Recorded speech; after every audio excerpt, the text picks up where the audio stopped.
again. Back again. Good evening. He's back again. Yay! He's got his brace. Are you going to go for your hat trick?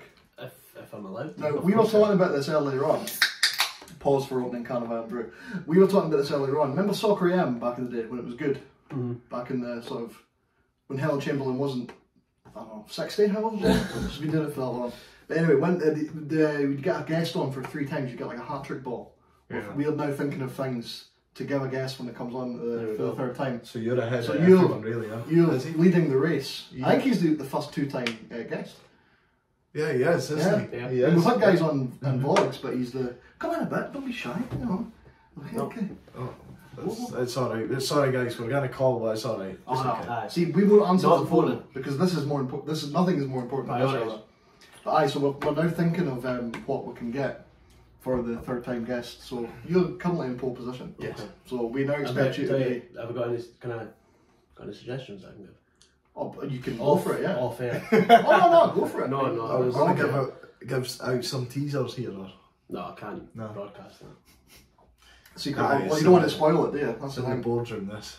But that's pending for now. I mean, who knows? Somebody might well take it. Now I expect to be hearing texts from you saying, "Can I come on again? Come on, I want my thing." Whatever it is, I want my I'll thing. need to. We'll need to do a Hearts Dundee or a Hearts Celtic special. I think Dundee Yay. Dundee come to Newcastle in a couple of weeks. So. Oh, did they?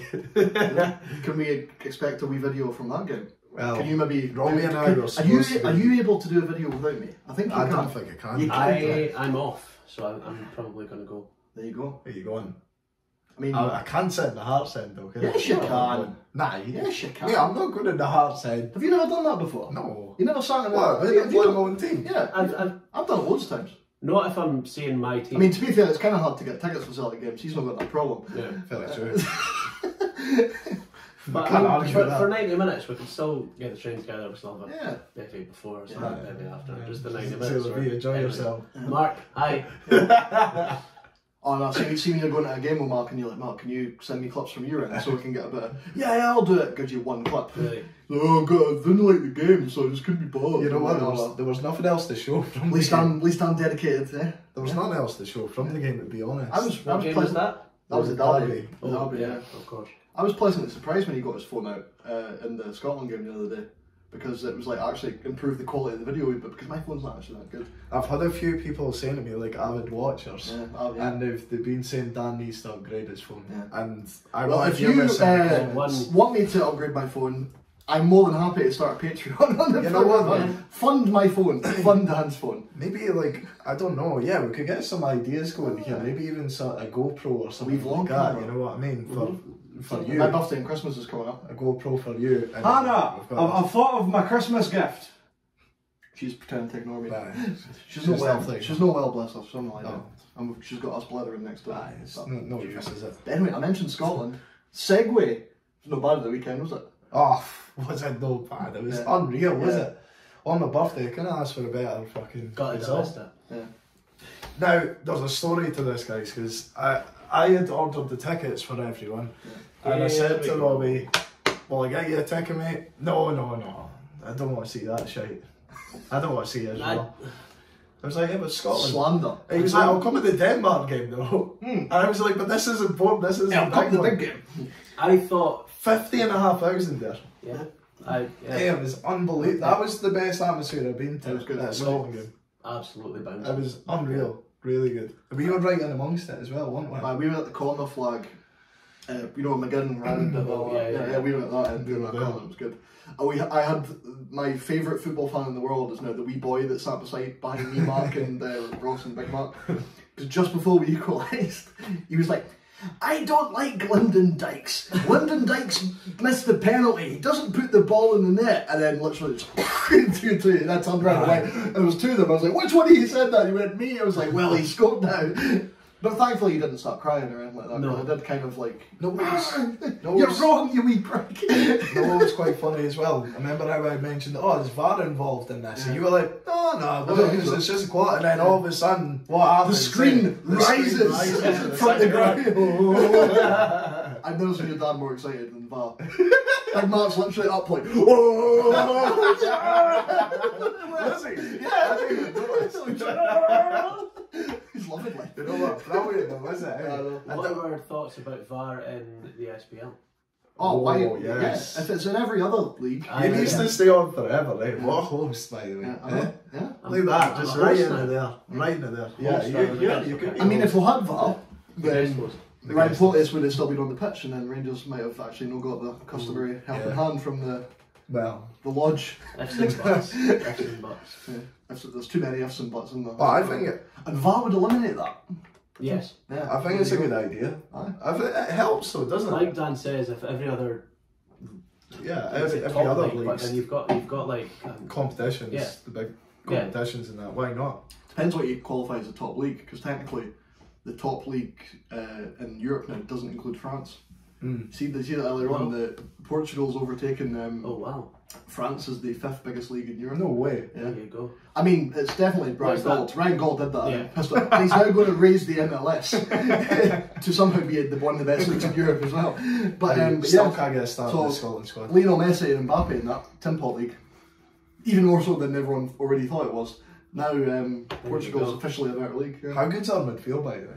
Scotland's midfield. Yeah. Wow. One of the best in Europe. Oh. You wouldn't have known it, but we talked about in your podcast when we did that sort of mini series of like mates coming on talking about teams. We talked about the highs and lows of supporting your club team. It applies to the national team as well, because we had the high of Israel and that amazing last minute winner when Scott McTominay scored with his Bobby, to the low of just beating the Faroe Islands. And we were saying during that how great is that midfield? You wouldn't have known it the other night because it was still though. Billy Gilmore, what a player. How is he Scottish? Unreal. Dan was having digs on him though during the Faroes game, wasn't you? Yeah. I thought he was the one that was really trying to make things happen. He was the one that actually wanted to get on the It wasn't like there's like a running joke. And he missed a few chances, but again, it was still like half chances, like half. There's like a running joke amongst our friendship group that I've got it in for Billy Gilmore because all the hype around him. Now, my main thing about him on the other night was against the Faroes was I would have sacrificed him for a striker because we just needed to go forward more. We weren't creating enough more. Whereas Gilmore's like that deep line playmaker and stuff, but we weren't getting anything from that position. That's maybe good when you're trying to like thread a ball in behind. You don't really need that kind of player when there's 10 men on the 18-yard line. And you're just trying to bang balls into the box, which is what Scotland ended up doing. You don't need Gilmore and McTominay and McGregor and McGinn and Robertson and Patterson to all do that. Whereas Dykes was just up front on his own. Yeah, I know. Sorry to interrupt. I'd rather have a body in the box to do that. I think Gilmore sits there and he's the one that gives it to Robertson, gives it to Patterson. I don't think McGregor can do that as well. I don't think McGinn can do that as well. I think Gilmore's the person that has to be there to open up. If you like. Open up! He's class, he really is class. It's the way he just forget how young he is, and he's the one asking for it. He's the one telling players what to do, where to go. He's pointing this way, go there, play it there, and it's crazy. It's amazing to watch, though, isn't it? Amazing to watch. The main gripe wasn't even against Gilmore necessarily. He's maybe just one I thought, right, let's just get him off for. I just wanted to see Nisbet get on basically and get two bodies up front. Well, we're all annoyed. What other striker was on the bench during the week? There was somebody else. I'm sure there was. It wasn't Adam. There was somebody. But it was basically, I thought, right, if you're not going to take Christie off, which he didn't seem, finally did, because he did piss all in that game. I thought, if he's not going to take Christie off, you might as well take Gilmore off and put Nisbet on the other three up front. Is Shankland in the squad, is he? But you know what? We got there in the end, and how many times have we not got there in the end with Scotland, and then we've thrown points away?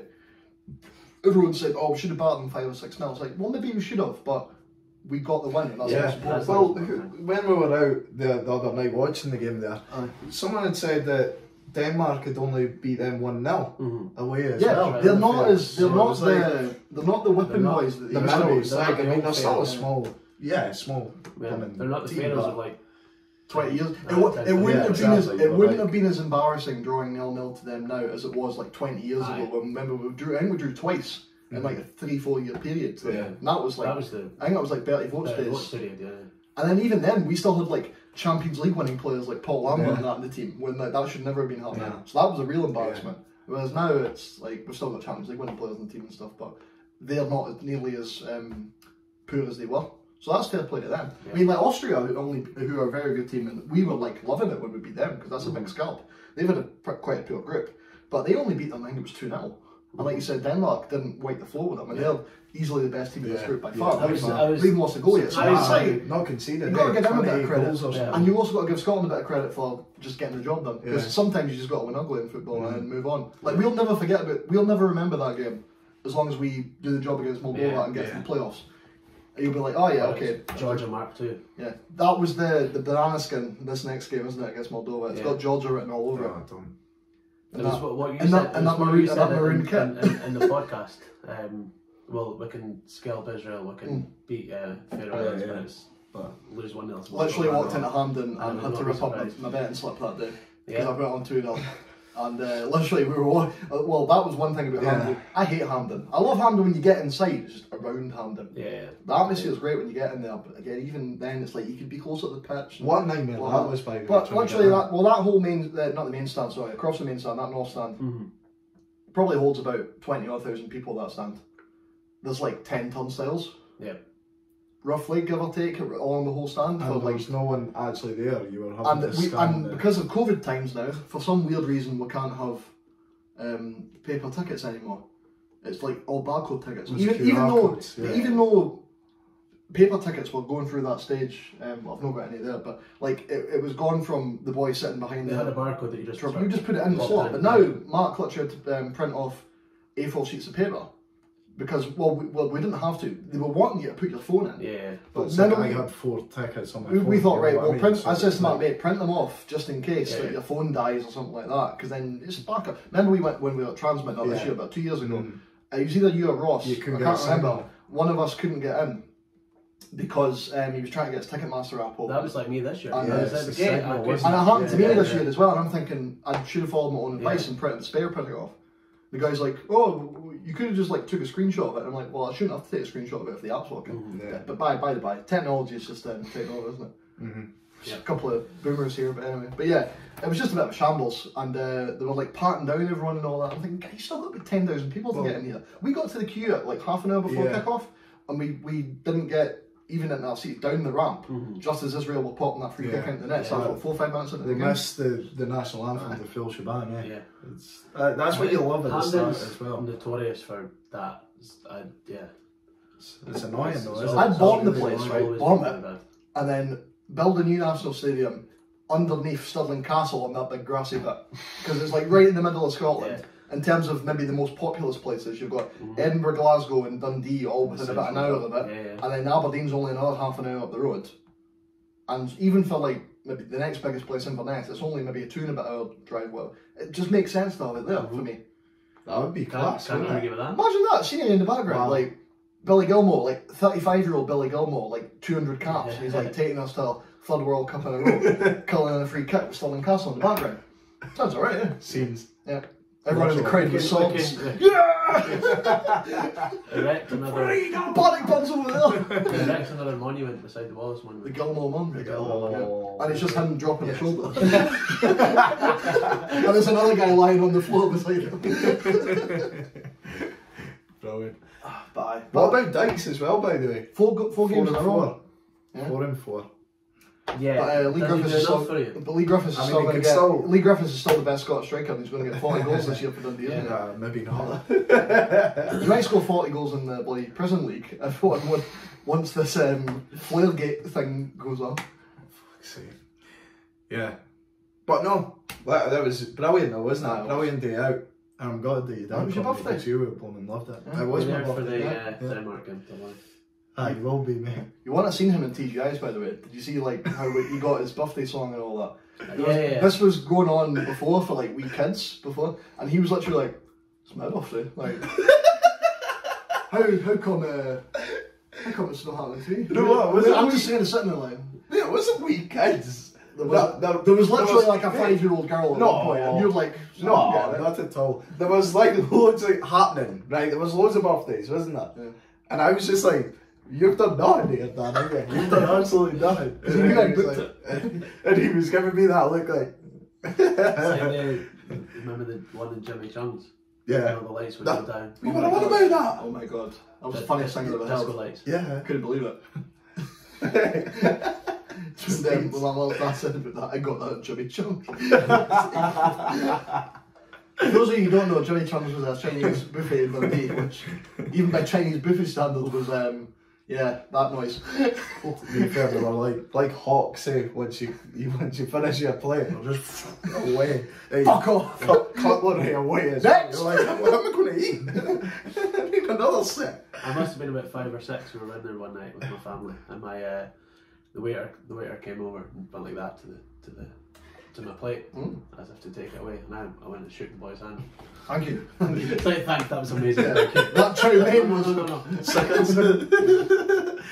Oh, you're going to get me more? Oh, right. It's not even self-service, you get it from me. Table service buffet. It was apparently like that for that Taza. They were doing that. Yeah, that's an Indian buffet. When restaurants just opened again. Yeah, is that what it was? like they were doing table service buffets. So you have to tell them, you don't know what, to go and stack up. Keep going. You have to feel guilty. You're like, keep coming. I will have another lamb Buddha. I'm like, sorry, that's your 4th. Yeah. 4 naan, Robbie. 4 naan. That's insane. They must have fucking made a killing though, eh? Oh. Many people have been like, oh no, I can't do that. Exactly. You know what I Think mean? of the money they're saving. I know, Out of that's what I'm shame. saying. That's the whole thing about buffets. It's meant to be shame free. Yeah, exactly. You can't have shame in the buffet. The whole thing collapses. It's the beginning of the downward spiral. Slippery slope. But I thought before we get into what, if I'm allowed to upload this now YouTube, because you kept fucking taking it down last time, but me putting up 5 seconds of Arctic Monkeys music, and they were like, nope. And I tried to put in my funny video for when we'll have a wee break. Tried to put in a video of Danny Dyer during our last podcast. That was the Dundee Derby one. Remember the clip when he's outside Den's town? I was like, right, there's Dundee, right?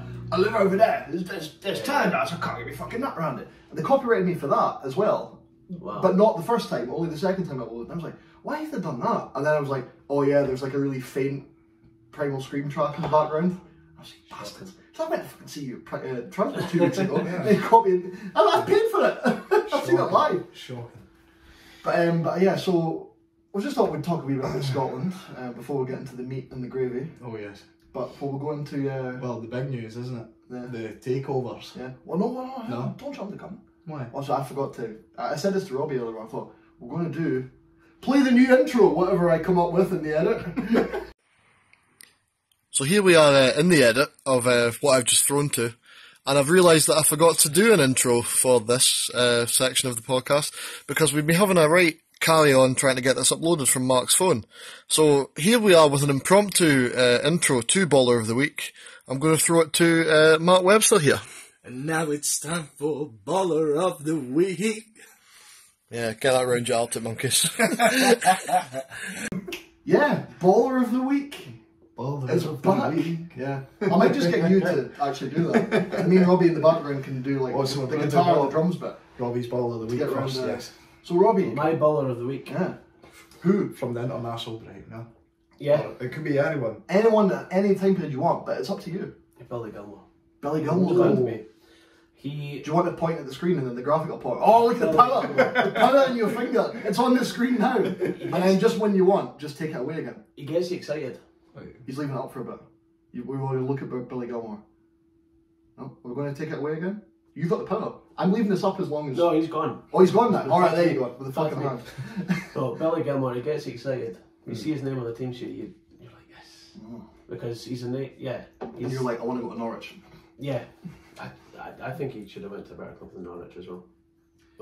At least he's going to start every week. Yeah, I know, but there's a balance though, because that's one thing about loans.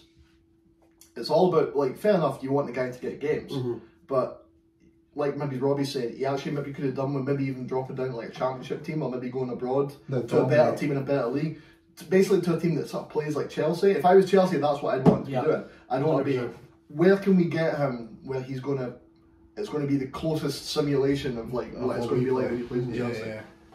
I know what you mean. But then again, it's like, you've also got to couple that with who can afford to post his wages, so we don't have to pay all the wages. It's a lot of things to weigh up. It's a lot of variables. But the good thing for the national team for us is that he is getting games every week, so he will at least. Yeah. It's better than sitting on Chelsea's bench and playing maybe 5 or 6 games a season. I think so the team has to be built around him in the next decade. Oh yeah, definitely. 100%. Yeah, he's class. Yeah, he really you is. could. You couldn't. You could put him in any elite club in Europe, and he would be fine. I think. Mm-hmm. So, I know, mate. Could have went on to Barcelona. They're needing some players. yeah, You can't argue with that. I Can don't you? think they'd be able to afford his wages though. See that today, one of their teenagers, what was it? Was it Pedri? Pedri, Was yeah. it Pedri? Yeah. They've, sorry if it's the different Did you Barcelona not see teams. that? He signed a new deal and he's got a £1 billion release clause. Wow, Pedri for Barca. he's meant to be the next big thing though. He looked really good. He's played like non-stop. Imagine Like, him and all Gilmore. the games for. Frankie de Jong up front. What was it? He played in the Euros for Spain, all Yeah. their games, and he played for them in Not the Olympics. Frankie de Jong in midfield. Luke de Jong up front. That was it. And he played So young. So we felt Barcelona thought it. Signing Luke de Jong. Newcastle reject. Before we go on to Newcastle later. and then he played all the games in the Olympics as well. Mm. And like he's apparently like played non-stop for Yeah. Barca. So he's like you say, mate. He's like, I think he's the same age as Billy Gilmore. 19. Shows you. Frightening. We're already seeing that next sort of group of world Those class them talent. coming through, yeah. I know. We Remember were when, like- speaking about Haaland and Mbappe, but they've been around for 3-4 years now. Well, Remember when Neymar was going to be like the next best player in the world after Ronaldo and Messi? Did you see what? And he just didn't happen. Yeah. And now you've got Haaland and Mbappe, like they are now like the elect, if you want, the world best players in waiting. Did you see that recently? There was something that like I noticed on social media. It was saying that Neymar's not wanting to play for like in the World He Cup says or that something. the next World Cup Like he in mentally Qatar's gonna, can't do it or something. his next World Cup is going to be Like his can't last. play football. Mm-hmm. He was saying like mentally. Well, you can't think about it. play Well, he's football. touching 30 now, Neymar. So by the next time the World Cup rolls around, he'll be 34. So I wonder if he's saying that because he maybe doesn't think he'd be in the team anyway. I mean, who knows? It's a weird one. I think Neymar's incredibly overrated, to be honest. I think he always has been. I mean, technically, he is good. Like, Of course he's very good. good. But it's just when he, like you say, it's maybe like when he, maybe that is the issue, like putting his mind to it. You know what I mean? Maybe he can't. It's like, maybe I am shite. Like, he just can't focus when he's playing or He's something. like, just Why I do don't know. why do I shag my sister? No, you also allegedly. It's all his off the field, like is Yeah, he doesn't. He's a little prick. Nah, he is. Don't like him. Yeah. He's a bit like Ronaldinho in that he's a party boy, except Ronaldinho was like likable. No, it's not even that. It's no, you can't put Neymar on Ronaldinho. Oh no, I'm not. I'm not even a bit. But in terms of like maybe you can even. That's one thing about Ronaldinho. People always say, "Oh, he was great," but he maybe liked the off the field stuff too much, and that maybe stopped him maybe going to like great. Like he's never. He's always maybe like an honourable mention in like greatest of all time conversations, but nobody really ever says no. He is like solidly definitely the best player ever. But But like, he didn't do it consistently for like Yeah. years. He had like you know, he had like 4 years at Yeah. Barcelona where he was like the guy, and then he like pissed off to AC Milan because they were like, "Nah, Messi's going to be better than you ever will, mate." And they were right. Yeah. Aye. So ball of the week. Back Billy to Gilmore. back to Billy Gilmore. What a tangent that was. No. Yeah. So if I'm correct in thinking, and again we'll flash up the team at the end of the pod because that's what we'll do. That's him in the midfield with Charlie Adam now. How good's that? Wow. Did you want any more? You can't ask for anything. Imagine that. So we've now got All that energy from Gilmore is just. Adam and Gilmore in I thought you were midfield. saying all that energy from that. Let's flash. Was it seven? It's flashback Charlie Adam that's in there. Is it? Yeah. So it's like. So Yeah, it's so like. he still couldn't have been. It's like picture him in his prime. He can Okay. jog. He can jog in that. This is like Blackpool Charlie Adam. You can play 70 minutes. Like, Ian Holloway Charlie Adam. And we've got who's it in the goal? Shank. Yeah, you've picked the first non-Dundee player. There you go. Yeah, Neutral. yeah, exactly. Fuck Anton's at you. I was like, yeah, but there was a very Dundee reason that he put that boy in the goal. I know. Well, I need to come up with a Anton, you dick. wee design for Billy Gilmore now. But it's already happened because Robbie's already flashed it and taken it away. Oh, it's up again! Oh, there he is again! Can't help it. You're disappointed though, aren't you? What's that? Because you've been speaking to me all week about this, haven't you? You're like, oh, I thought that. Scott McTominay was a shoo-in after that winning goal, but hey, there's plenty of time to put him in another time. But yeah, it's McTominay could be my ball of the week on the next podcast. You never know. maybe if we'd done this before the Faroe game, is that Possibly. Yeah, just after the Definitely not. scored him with Willie. Great. Nick Saucy. I love that name for him, by the way. Aye. I heard this ages ago. It was on True Geordie's watch along show, The Kickoff, and it was they've got a regular guy on it called Adam McCullough, and he's like the big Man United guy, but he wasn't on it a couple of years ago. And for the Man United games, they'll just get like random YouTube Man United fans on, and one of them just kept calling McTominay McSaucy every time he got the ball. I don't know if like he started it or that was just the Man United. I just think it's hilarious. If you just search McSaucy now, it's like McTominay's face on bottles of Heinz ketchup and HP sauce, and other sauces are available. But yeah, Scott McSaucy, what a boy. No, he did. It was a close call. No way Robbie's win for Gilmore, but really, he really excites me. Oh yeah, Gilmore. It's your pick. Yeah. I was just suggesting. I know. Yeah. But you messaged me this morning. You were like, "Do you think you'll do it?" I was like, because I'd found like a cool design for it. So, Oh, sorry.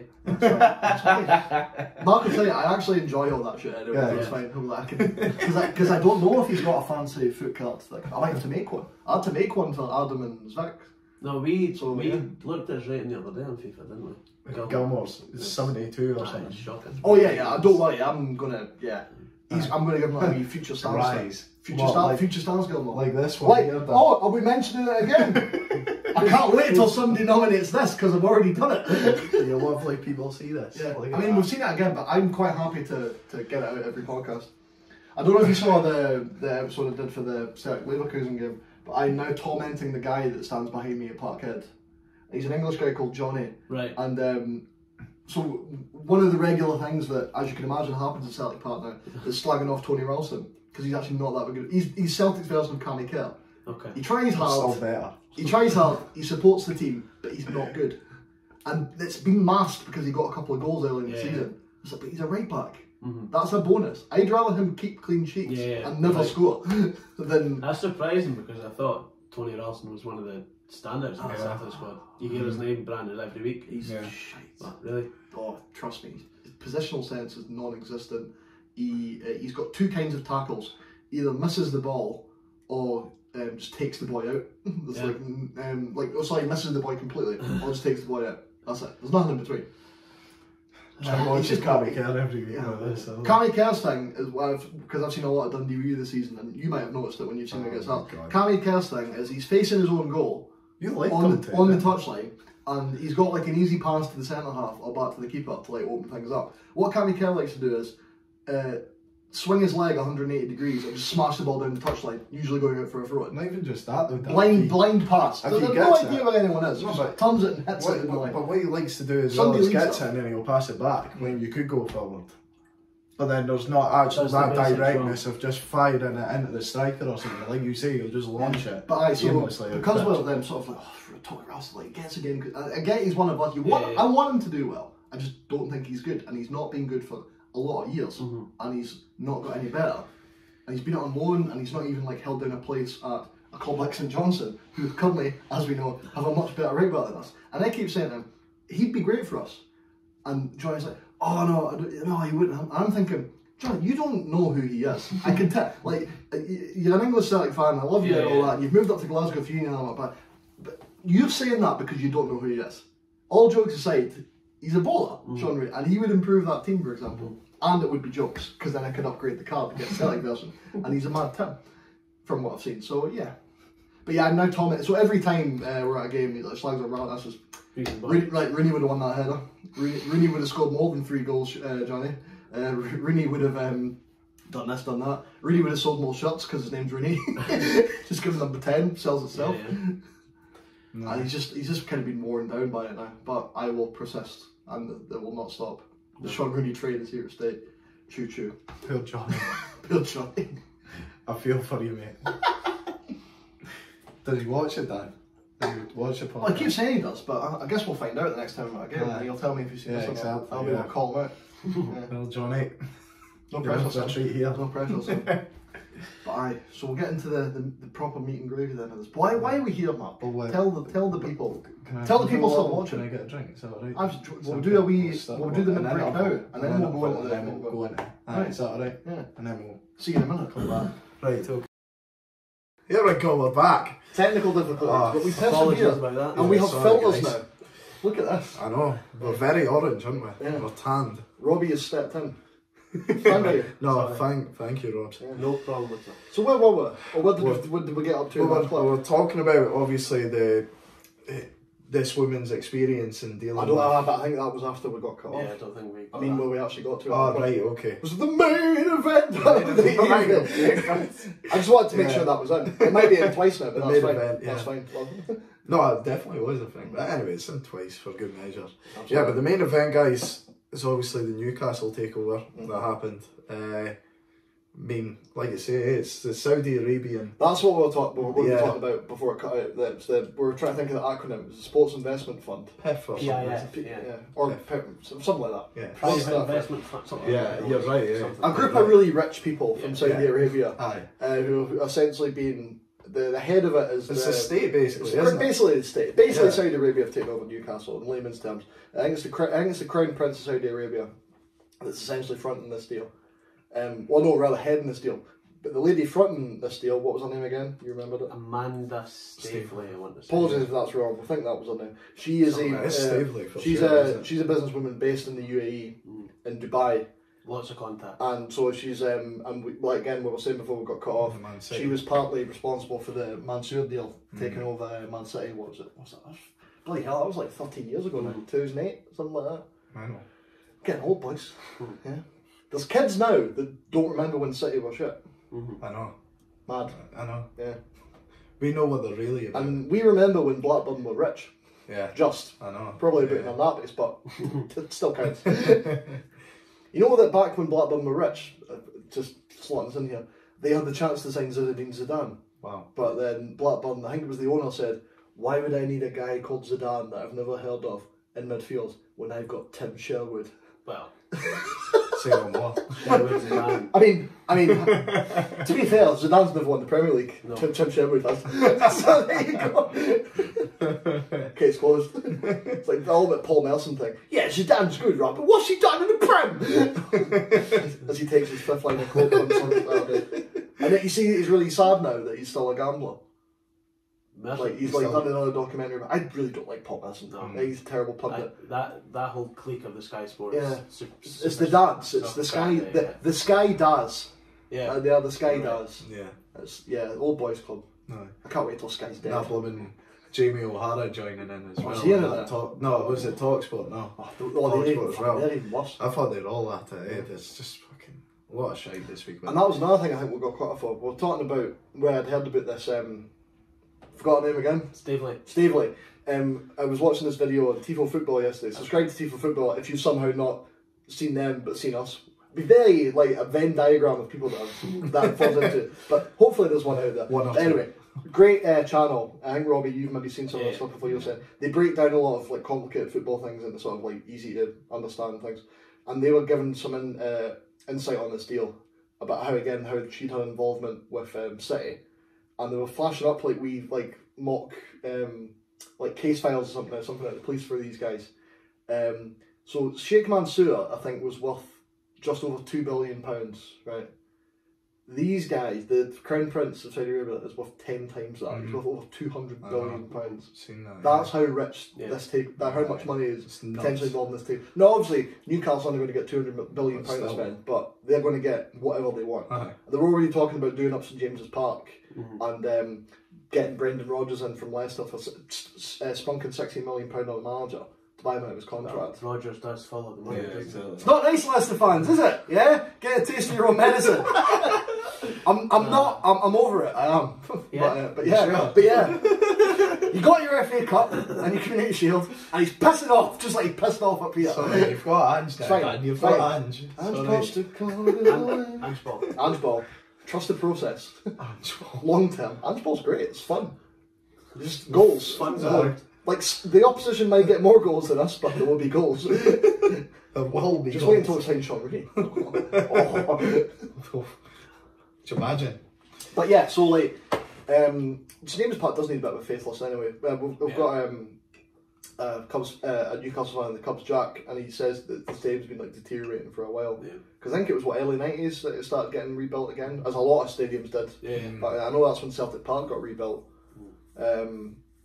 And then you had grounds like well, I think most grounds in Scotland seem to get it. It's like everywhere seemed to get a facelift in the 90s with all this money that was coming into football at the time. So some of these grounds are maybe needing a lick of paint a bit more. Now, and the thing about Newcastle, now they've got all this money, I reckon they'll end up extending St James's Park now, because they get 50,000 fans every week through like all the crap championship seasons and all that. They've got a very loyal fan base. They've got those two massive stands that kind of go around behind the goal and then around the main stand, and then the Gallagher end's quite small, and the opposite of the tunnel is like one tier as well. That's one of the things, they could potentially like build this super stadium. Yeah. And they'd probably fill it, especially when you get all the tourist fans coming over. When you've got all the I've been half stars. Oh yeah, half and half brigade. I've been a tour at St James's, and you see how you've got the one stand that's higher than the other. Yeah, you know what I'm on about. Yeah. It's like I was saying. Yeah, you got the tunnel stand and where the away end is, like the two tiers. But on the tour, it was like an old guy that does it, so he knows like everything inside and out, and he's saying that they're not allowed to extend that because the council weren't granting them the permission, because they needed to take the stand back. So they're not going to. But they're not allowing them. So they won't be allowed to build on the Gallagher or on the other stand. No, really, because it was something to do with the council. They were saying, Robbie, you're doing that face, and I'm like, how much money is it going to cost? Exactly. There was actually, I think they're going to pump money into the city of Newcastle as well, and so they'll be like, no, you will do this, yeah. I mean, it's good for a night out anyway, but now they'll have a good football team there as well. Yeah. Although, that's my allegiance in the northeast. Who is that? Seb Larson, mate. Is that Seb? Adam, Sunderland fan. He was on very briefly on the Dundee Derby vlog. He got me that because, in his words, there's only one Larson, and it's Seb Larson. That was nice of him. But that was the story that he said. He said that like they've been trying for years to have that or like the one granted permission to be allowed to do it. So, like you say, money might talk. Right? Yeah, anything for a price. Money talks, bullshit walks. So no, it'll be interesting though. Yeah. I mean, let's get into the juicy stuff. Who do we think? What do you think will happen? So this is it. I posed this comment to Mark and Jack, and now he said something interesting in response to this, and I want to see if you come out with something else. Who is Newcastle's Robinho going to be? Who do you think? And let's just start off by saying Robinho is an absolute wanker, by the way. Yeah. He's hiding in Brazil so he doesn't get the jail. Little rascal. Yeah. I don't think Newcastle can look that far ahead. I think they need to. You need to remember they're fighting for survival in the Premier League. They can't. I think when they get to January, they need to build to stay in the league first and foremost. See, I agree. You saw how big it is for these teams. You saw Aston Villa a couple of seasons ago celebrating like they won the Champions League just for staying in the league. Well, you get like 100. Fuck's that all about? I was saying this to Hannah yesterday when I was like kind of telling her about also what you would do in the podcast on. I was explaining like how big this is. No wonder Aston Villa was celebrating like that when they stayed up. I think it was at West Ham they stayed up. See, if I finishing bottom in the Prem, you get like £100 million just in TV money. Yeah. That's before your prize money. And Hannah goes, well, so how much do you get if you like finish bottom in the league in Scotland? I'm like, oh, pennies. Yeah. I says, if you win the SPL, you get about £2 million. Yeah. £2 million for winning the top league in your country. In England, you finish bottom in the top league, you get that. £100 million. Yeah, so it's crazy money. So I actually agree with you, and Jack said the same thing. I don't think there will be a Robinho in the sense that they'll go out and try and get a megastar. Because I don't think there's maybe as many players around about like that in terms of like, I'll just go for the money. Because remember, Robinho thought he'd signed for bloody Chelsea. He didn't even know he signed for them. He was an idiot who just like was, they're going to pay me loads of money, I'll go there. I think that's the case for two reasons. Because I think Newcastle probably will try and be a bit smarter than that. And I don't think they'll be able to actually attract that kind of player in January. Because, like you said, of the situation they'll probably find themselves in. Because, like you said, they can't get too ahead of themselves because their team is still pretty naff. Yeah. And they need to just stay up this season. It was different when City got taken over because it was right at the start of the year. It was like transfer deadline day or something. They actually got bought over. It was ridiculous. And then they just moved immediately and got this player. And they had a half decent side anyway. Even if they hadn't got Robinho and then like other boys in, they probably would have still finished like comfortably mid-table that year. Whereas Newcastle don't have that same guarantee. It's like that Alano and stuff that came out. Yeah, and that's when like Stephen Ireland was like good.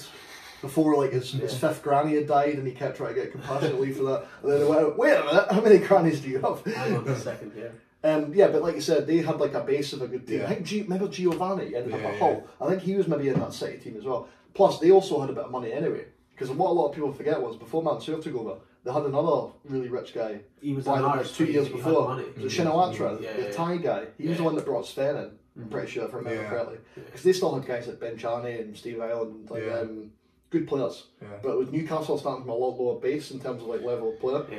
So everyone's been saying, oh, they might get like a Coutinho, or they might. The other name I saw was a Cardi, and I'm like, well, maybe, but probably not until next And summer. I think before you get all these players, you need to get your sort of backstage people in. You need to get your head of recruitment. Well, apparently, director of football. apparently they're trying to get in a sporting director. That's the main thing. Director of football, whatever you want to call it. Before they sack Bruce, because they will sack Bruce because he's awful. And he's not. Yeah, it was a controversial decision when he was appointed anyway. No, I know. It's never going to end. Ex-Sunderland manager. Yeah. Imagine Hearts were like, yeah, we're just going to get Alan Stubbs in.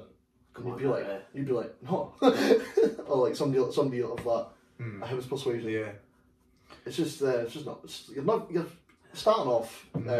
Yeah. You're tying the rope behind But, I mean, yourself, they've got a couple of good players in there, but I know what you're meaning. There's not a proper core to their team. I mean, they've got that same Maximin every. Like, this is it. All the mock-up teams you've seen about Newcastle next year, he's maybe the only one that stays in it because he's a good player. He's a good player. Willock as well. He seems half decent as well. But he must be loving life. He's like made the greatest move ever, leaving Arsenal, who are like a sinking ship in the big club, and he's like accidentally fallen into the richest team in the world. He's like, yes. Here we go. But you're right, there's not anyone else in that team that really stands out. No. Like, you think of Willock and that St. Maximin, but the rest, you're a bit like, Dubravka maybe the keeper. Yeah, he's decent. But again... centre back area, no one really screaming out to me of Lascelles, but he's injury prone. But he's also not like going to take you to Europe. Nah, exactly. He'll keep you in a league if he stays fit. But he's not going to take you to that next level. Exactly. I mean, they've got, like you say, a couple of good players, but they do need that kind of strong core. Now, the one Jack suggested, I think it's quite a realistic signing. In terms of not Rubinho, obviously, and maybe a money grab and headline signing, but a sensible signing to splash cash up would be somebody like James Ward-Prowse from Southampton. That'd be a good signing. And I think, that would make a lot of sense. That's first of all the players in the world on Jack's Newcastle shopping list. James Ward-Prowse. That would be a good signing. And that'll upset Ali because he's a big Saints fan because he's got family down there. Yeah. So he's got a soft I'll tell you, I'll throw in a name. Yeah. So I read that he's not happy with the game time he's getting. Which named him at PSG. I saw that. He's not happy. Wow. He's not happy. Yeah. He was at Newcastle before. He was, yeah. Imagine that. The prodigal son. There you go. Yeah. Wow. That'll be interesting. 6 months in Paris, he comes back. Is he not getting the game at PSG? Apparently not. I read the other day he's not particularly happy. That's mental. He's class as well, there. Yeah. Wow. Imagine him and Willock and who have they been playing? Is it Verratti, Paredes, and somebody else? Yeah. Who else is there these days? Plays in midfield. That Gay's there as well. Just a Gay. I don't think he's there.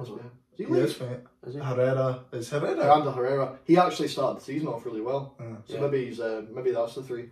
I mean, they've kind of got a lot to choose from. PSG, but you would think Wijnaldum would be straight in there. That Donnarumma doesn't start either, does he? They've been rotating a bit, him and Navas.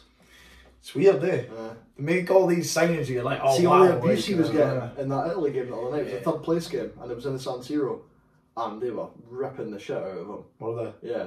They were like, oh, you money grabber, like, Milan have just got back to the Champions League and you've just pissed off to go and grab the money in Paris. Yeah. Can't really blame them. I'd be a bit annoyed. Apparently, you see that? At least when Tierney broke my heart, we got 25 million for it. Like, they got nothing. Remember I was on about that keeper on FIFA, that Magnan? He's at AC. My nan could have saved that. Yeah! But he's on AC and he's class. He's very good. So because as we know, if he's good on FIFA, he's good in real life. Yeah. I mean, I don't know if he was there all along or they just No, he was playing in the French league last year. Was he? I can't remember who for. Right. Forgive me. But anyways. Was it Lille? Did he win the league? I can't remember. Maybe. But yeah, I'm going to look this up. But anyways, 84 overall. Oh, there you go. And he is good. Handanovic is a baller, by the way. Handanovic? Speaking of keepers, didn't like him. Speaking of keepers that play no, it was Momo that didn't like him. Like on FIFA, he was like, I'm not Momo, if you're watching, you're speaking shite. If it's not Hakimi or Ziyech, Momo isn't interested. He's got a Serie A team as well, eh? Yeah, he is. He's He's said that he's found the perfect formation there, and it's working a treat for him. Perfect balance. No. It was Leo. It was Leo. That was right. Yeah, it was. Yeah. So he won the league last year and got his reward with the move to AC Milan. It's not bad, eh? I wouldn't mind playing for AC Milan. No, that'd be lovely. They were like the team when we were growing up. Yeah. Like Ancelotti's AC Milan. Yeah. That's what made it even That's more what we were fun. speaking about in my podcast. Is like you remember you were watching Italian that's football on right. Saturday morning where you're Why does it always come back to Italian? Yeah, weird. just You just bring that even in the Euros this year. There was something about something about it. that. Like, just yeah. class. So I think it's class. probably a bit of nostalgia for us because we remember when Serie A was the league. Yeah. The league. Yeah. It was Sunday mornings watching Shevchenko and you're like, Aaron, it's going to be good to go see part of the. Turn up. By the way, Mm-hmm. was it got 2 goals now in the last 3 games or something like that? Pity he's a left back. I know. Yeah, we played Scotland got many of this. Same with Mark. When he was at Hearts, he did play quite a bit on the right, and I think Well, he's right-footed, isn't he? It's like Doig at Hibs. He's an inverted left back. Yeah. So don't mention him. no, I do rate that. Yeah, he's good. He's a good player. We'll start talking about Newcastle again. Yeah. We'll go off a bit of a Tangent. tangent. But yeah, so like I think you're right. I think they're going to, if they're sensible, they will start off sensible. They won't go for like the mental signings. Get guys that are going to keep you up, and then maybe see where you are at the end of the season. And go right. What do we need here? What do we need there? Because I still think maybe guys like Coutinho or Icardi are quite gettable for them now, obviously, because they've got all the money in the world. Yeah. They're guys that would obviously improve their team. But it's, this would be interesting to watch. It's the lure of the Premier League. Yeah. And what I love is that all the Super League clubs are hating it because they're trying to block it, and obviously they're successful in blocking it before, and they're still moaning about it. And it's like, well, this is how half of you guys got to this party. So like, why shouldn't everyone else? Yeah. It's like if you're going to let one billionaire scary. or one nation state come and buy a club, then why does it have to? I'm not saying that I agree with this because we can maybe go on to the ethical side, but if you're going to let one do it, then why can't everyone do it? Like, why should it say we've got enough now? Let's stop. It's like you've already let them in. Mm-hmm. You can't. It's closing the stable door after the horse is bolted. Exactly. You can't suddenly develop a conscience or develop a moral stance on this. You've done it. Mm-hmm. You've done it already. Yeah. You know? Exactly. Game's gone. But I think a signing I could see happening at Newcastle is Coutinho. I think he's one of the ones that is quite because he's out in see the it, wilderness. Like he's not even playing for. Even now with Barcelona on the bones of the arse, and they're still not playing him. Mental, Liverpool are still laughing that they got so much money from. But you could see that move happening, and Newcastle just throw money at him, and he'll be like, "Yes, thank you." The daft thing is, I actually don't think they'll have to throw that much money at that deal because Barcelona will probably be taking what they can get to get him off the wage. No, I mean the wages for him. They'll be like, he'll know that he could get a good amount of wages from Newcastle. I don't think, again, if they're clever, they won't overspend on it though, because he's getting older. They'll be able to say, look, you're not getting a game here on 200 grand a week. Mm-hmm. Come here for 100 grand, you'll be the best player, and you can be the star man. Yeah.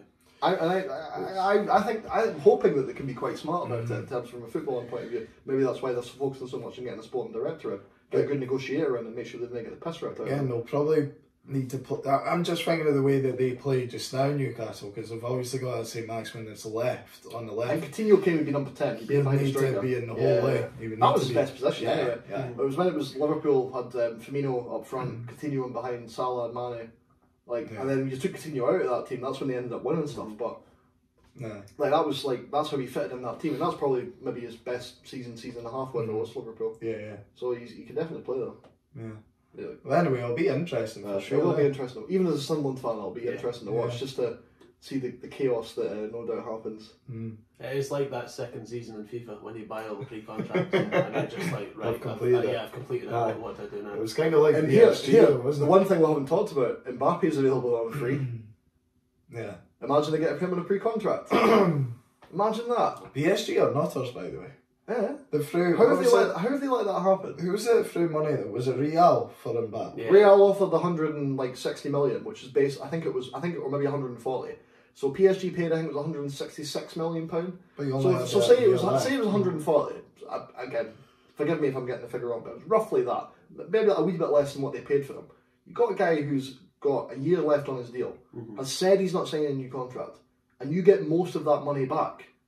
take it. Yeah, take it. No, but that's what I'm saying. It's just take it and then go. Here you go, Borussia Dortmund. We'll have Haaland. That would have been the obvious thing to do.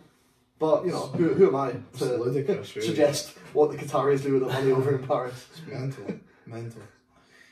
But yeah, that'll be an interesting one. It will probably be Real Madrid. He'll go to. But I think he said that that's the only place he wants to go. Zidane's his hero, isn't he? I mean, obviously he's not there as manager anymore, but like a young French boy growing up, Zidane was like arguably the star of that Galactico team. Yep, that's something you're going to want to do. Yeah. It's like you want to play for Bologna now. Of course. Every day I wake up. Yeah. Dundee United fans all want to play for like Poznan to be like Barry Douglas. Oh, how's he not in the next week? We'll get Craig back on. He liked Barry Douglas. Aye, did. Yeah. Well, if he does get in, I'll make sure it's a like Poznan card that goes in. Not a Dundee United one. Aye, so I mean, obviously we're talking about takeovers. And like I mentioned, I brushed on it the ethical side of it because if you know this is the latest in a long line of just the Premier League takeovers that maybe are a bit questionable in terms of like where the money's come from. That was something I know you wanted to talk about, Rob. So what are your thoughts on it? You said you didn't know how you feel about it. I'm a bit on the fence. Because on the barbed wire fence surrounding the oil field. Precisely. Where do you draw the line? I mean, we can all. I don't know. I genuinely don't know. Well, I know what you're trying to say. It's basically all this money is coming from a state, essentially, as we've talked about. It's essentially Saudi Arabia. Yeah. In layman's terms, Saudi Arabia now on Newcastle. It's coming from a country with a very patchy, shall we say, to put it kindly, human rights record and sort of moral ethics standards and all that. They don't really treat the women, for example, very well. Yeah. No. They impose a lot of strict laws on their people that we might say are quite draconian in comparison to our country. Quite. But then that goes to the whole, are you allowed to say how one country lives compared to yours and all that? But that's maybe an argument for people more qualified than us to speak about that on different shows. I mean, but it's a bit dodgy. We can sort of say that. If a private investment firm came and bought Dundee, you wouldn't be batting an eyelid. No. Well, they kind of did back in the day, and that's that's partly why we asked you to come back on this, because you and Mark have support Scottish clubs who have gone through dodgy takeovers in the past. Well, not to the same extent, but obviously. Yeah. The chances are maybe like the bottom's not going to fall out of takeovers such as like Chelsea, Man City, and Newcastle now, because there is so much fucking money. But it did in your guys' cases, so that there's always that danger that if suddenly they decide no, the money tap's getting turned off, the clubs can end up going to the wall. It nearly happened with Dundee and Hearts. Yeah. But unlike another club in Scotland, as I said before we got on, you guys kept your club in the club. Yeah. We did not let our club die. Yes. Yeah. But I just had to get that in there. Yeah. But I'm so, as like you said, Mark, as a fan of a club who's went through this sort of. What's your thoughts on it? I mean, and what did you think about? I was a kid with Dundee. I mean, looking back on it, what did you think? No, but ultimately, like, you as a fan, and as Rob's kind of touched on it as well, like, you're excited about like the idea of getting these players in and things, and you're thinking big expectations. The world's your oyster. Exactly, and who doesn't, as a fan of your club? And you're seeing all these big names coming in through the door. Who wouldn't be excited by that? It makes people want to go and support. Because the argument I've often seen for these things, it's like, well, the fans don't decide where this money's come from. Like it's exactly it's happening.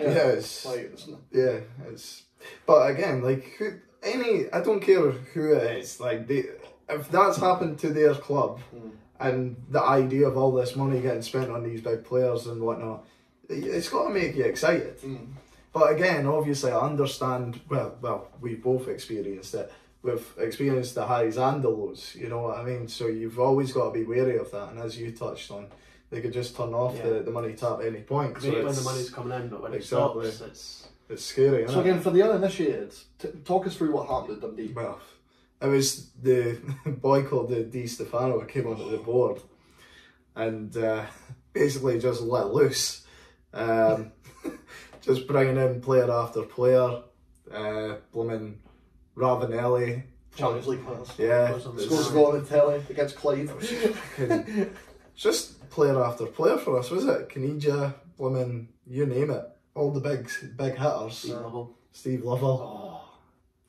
it was unreal, unreal, and it made you excited to want to go to the games and see these players. Beto Carranza. Yeah, like honestly, it's just. If he was Argentinian, he was probably playing for that team. It was just exciting times, wasn't it? But and then obviously went tits up, didn't it? It did.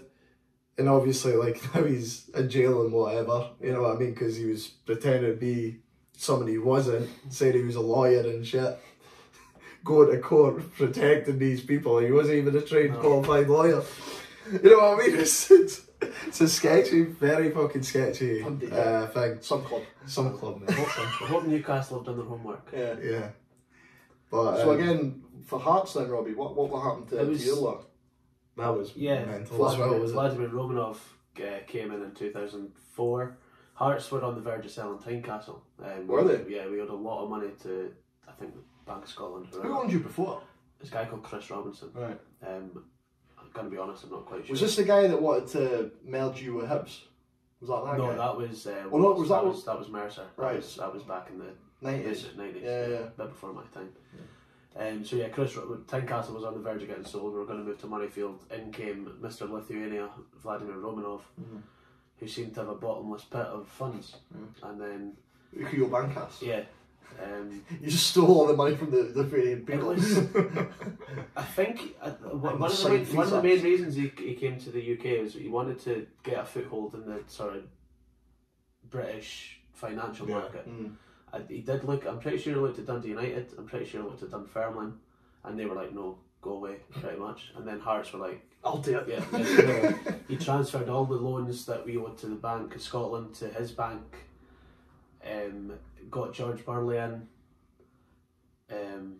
We were flying at the top of the top. George Burley did really well. Yeah. Got rid of George Burley. Get rid of him. Here was it because he didn't like play a certain player he wanted one week? I think we touched on that in your podcast again. It's similar to Dundee in that he just came in, got loads of players in, didn't he? Yeah, but the team was getting faxed through on a Saturday morning from Kaunas in Lithuania. Mental. To play all the boys that I've bought. And George Burley's like, "No, I'm the manager here," and then gets sacked the next day.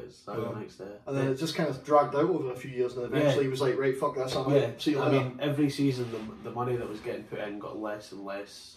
The players were getting worse and worse. Yeah.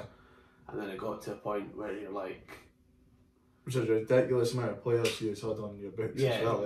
I think the start there was something like 70, 80 players. Right.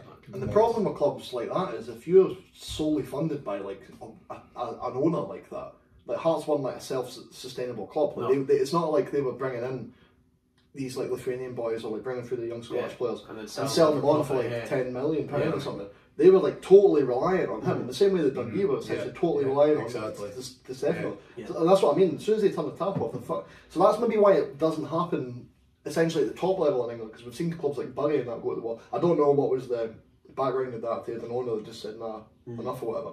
But that's maybe an example of what could happen maybe further down in England. But because, as we're talking, so much money in the top league of England, it's kind of hard to, because if an owner pisses off, somebody else will take them over, which is obviously why there's so much money in England, because it's so marketable. But for other teams like Scotland, Dundee and Hearts are like a warning to these clubs now. If you're going to get in the bed with these guys, then you've got to make sure that you can run yourself without them. It should be like a bonus to your funds, not all the funds. Exactly. Because Hearts were nearly way to sell the stadium, as I said before he came in. You had a hell of a lot worse situation when he left. Like the way to shut everything down. Until you guys saved him. Miss and budge. Fuck hell. You're now speaking to a proud owner of a football club. You got shares in it? Yeah, good stuff. Well, we pay money into the foundation here. Yeah, the foundation have the shares, but you go to the AGMs now and say, we need a right back. Anthony Ralston looks good, sign him. I prefer Sean Rooney. Yeah. You take Sean Rooney at Hearts, wouldn't you? Yeah, see? There's not a man in the that wouldn't take Sean Rooney at Hearts. A bad joke, Cammy. I'm only joking. I think everyone there was once upon a time I did rate Cammy Kerr for like half a season. Mate, that was only 2 months ago you rated him. He said, I'd take my Hearts. No. You did? Not this season. No, last season. Yeah. It was like, Robbie, he's really not good. I saw him like... Maybe look down in the Championship. You've said that before, he looks okay in the Championship, but this is like... He's not going to get tested that much. Well, here's a question for you. So we've been through it with Dundee. It was great, but then it was nearly over. For Hearts, it was more like great for half a season in the it league, was so, and then you won a cup. No, it was but so then- nearly over. And then it just got worse. If somebody was like to come in and buy a club now, say like the Saudi investment fund get a bit bored, and they go, let's buy a Scottish team. Who do you think they'd go for now? Because do you think Dundee or Hearts would touch that again?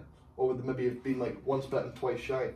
Well, this is an interesting point because Hearts... Maybe not like a big conglomerate like them, because you're like, of course you're going to say yes to that money, but if it was like somebody else was to come in and say, I can splash some money about, do you think they would go for that again?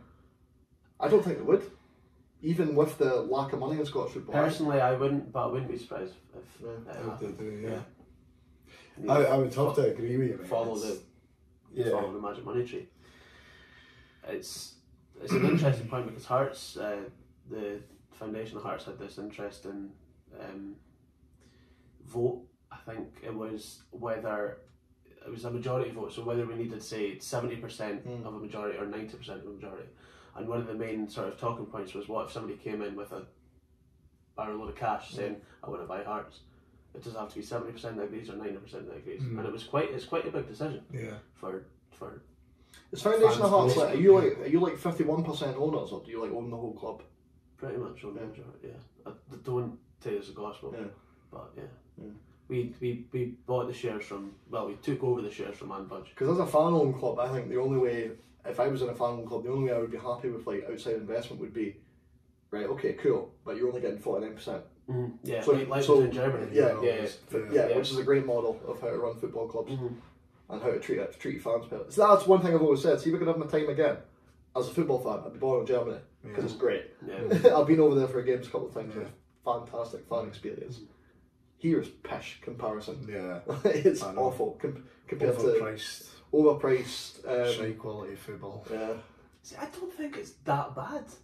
Quality football. In comparison to the Bundesliga. In comparison to the Bundesliga, yeah. But that's what I mean it as.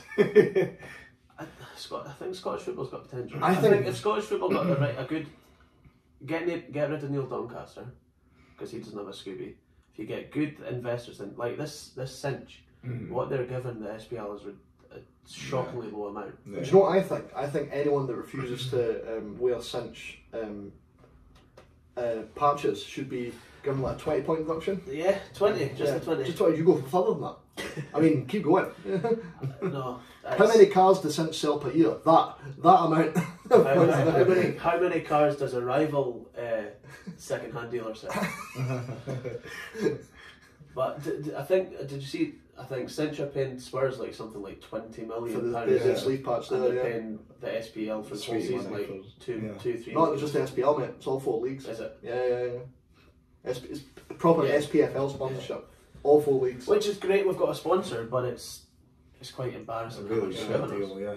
And again, it comes back to Doncaster, who's actually in charge of shaking the guy's hand. You know, should be fighting for more money. Yeah, I mean that's the Danish league, the Finnish league. They've all got 5-10 times the investment that SPL's got. Mad. That is mental. One day. Depressing, is it? Depressing. But we still love our teams. We do. Yeah. It's just a pity the boys who are running at the top that, like you said, didn't seem to have a Scooby or didn't seem to value the game as highly as we did. No. Yeah. I mean, I've never seen a stat, I think, a year or two ago that even though grounds in Scotland usually aren't full most of the time, apparently per head of population, I think we are one of, if not the highest. I think it's the world, mate. I don't think it's just Europe. So, like, we do turn up. Yeah. Maybe the problem is a lot of the stadiums are too big, and that's why it looks worse. Because there you go, you've got like Motherwell, who've got like what, over a 10,000 seat stadium. Like, lovely ground for a park. I actually quite like it. What a character. One of the grounds where I was actually been in the home end watching Celtic. You were talking about that earlier. I don't mind. Oh, it's hilarious. With the ultras. This was no. I wouldn't go there. They might throw a lot of trouble if you go down there. And with Celtic. I was up the other end with Carl McDonald from Cubs, and this was during Brendan's era, where it was like the undefeated streak before Mr. Cochrane ruined it, and so it was like anyone that was going to beat Celtic at that point, that was the scalp that everyone wanted. So we've got 10-15 minutes to go. Michael Lustig scores an amazing own goal. Like he's like a volley clearance that he just scuffs, and rather than that way, it just goes over Craig Gordon's head into the goal. And then I was right at that side at the moment. I was like, oh no! But having to like just lightly clap the goal. And then the last, see, that, I could not. Oh, you have to blend in. And then, but in the last minute, Callum McGregor just gets like totally shoved in the back in the box. He's going like nowhere, but he's like. Oh, this was the penalty. It was never a penalty. I remember that game. Was he? Yeah. Well, I remember it being a penalty. Never a penalty. That's why we should have VAR, isn't it? Yeah. Yeah.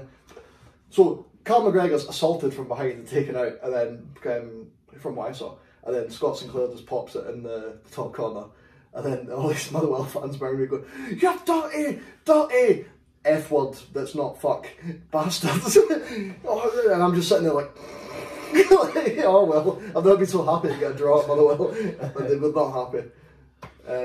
But yeah, it's quite when that happens. It's quite fun being in the home end when you're watching your team. No. But yeah, but like they've got like quite a big stadium. Aberdeen have got a massive stadium. I want to build a new not even bigger stadium, but like a newer stadium. Yeah, it's all sort of complex they want. Yeah, Kingsford that's been in development for like, but as long as Valencia's new stadium has been in development for, it's still not happened. So maybe that is Dundee are maybe thinking about building one as well. So maybe that's what teams need to do: build slightly smaller stadiums, but then you'll get them full. Yeah, and then the atmosphere will be a bit better. But again, we've got on a bit of a tangent there, as we normally do. Like you were on about the price for the Dundee game the other week. Oh, Dundee, £30. yeah, it's mental. It's more expensive to go and see Dundee on a one-off match ticket than it is to go and watch Celtic. Yes. That's not right. No. Madness. It's £27 to go to Parkhead. The last time I checked, single match day. That's £30 to go and watch Dundee. Crazy. I know. £20 adult. Yeah. 20's plenty. Exactly. Tenner kids. But they do it for cup games. Why can they not do that all the time then? Like, surely if you that's more than enough. Cheaper tickets, more people around, more money. Especially when it's atmosphere. Especially when a lot of the games are on TV. Yeah. Aye. No, what I mean, what you should be putting on a incentive should to be get encouraging people people to go to the game. Yeah. Instead of watching, and then they're like, "Oh, why is the attendance shit?" Well, some people, because there's a lot of people that can't afford season tickets who might think, "Oh, Dundee are playing Celtic today, or playing Hearts, or playing whoever," and I go to that game, and then it's usually on the telly because it's a big game, and then they're like, "Well, I can go to the pub and spend £20 on pints and watch it in the pub, or I can spend £30 plus the money I would be spending for the rest of the day to go to the game." Some people can't afford that. No. Like, a lot. Let's be honest, a lot of people can't afford that. Exactly. I give up a lot of things to be able to afford football, like days out or nights out or whatever. Like, or maybe a lot, but some other people do. But like, you have to set money aside to go to football. I know. It's not cheap. It's not a cheap hobby. It's not a cheap hobby. I know, but like you say, it's your team. At the end of the day, you want to support your team. But so we're all lucky that we're able to do it. Aye. But some people work their arse off and can't afford to go and watch it a game because it's too expensive. I know. The fact that you're getting priced out of SPL football's mad. Aye. It's mad. Mental. So we've gone on from talking about Newcastle to Doncaster out, basically. Yeah. That's the way we should end every show. I think so. Is there anything else you want to talk on, or was that a good place to end it? I think that's alright, to be fair. There's nothing off the top of my head I think we should I add think to. we've had a wee nice wee blend up. I think if we bring up anything else, we'll go on another tangent. We'll save it for you'll actually see the sun rise in that window. We'll save it for your hat trick. Yes. Save it for your hat trick. Yes. I wonder what you're going to get. I wonder. Excited. We kind of already know. Yeah, we've got ideas. We've got ideas. After we've finished, we'll see what your ideas are, and then we'll have to go. Maybe. Okay. Bye. Wrap up. So you're in the middle this week. Well, good seeing you again, guys. Aye. And hope you've enjoyed. Yes. We'll see you next time. Cheery bye. Keep it balanced. Who am I singing about? If it was okay right now, 'cause it was my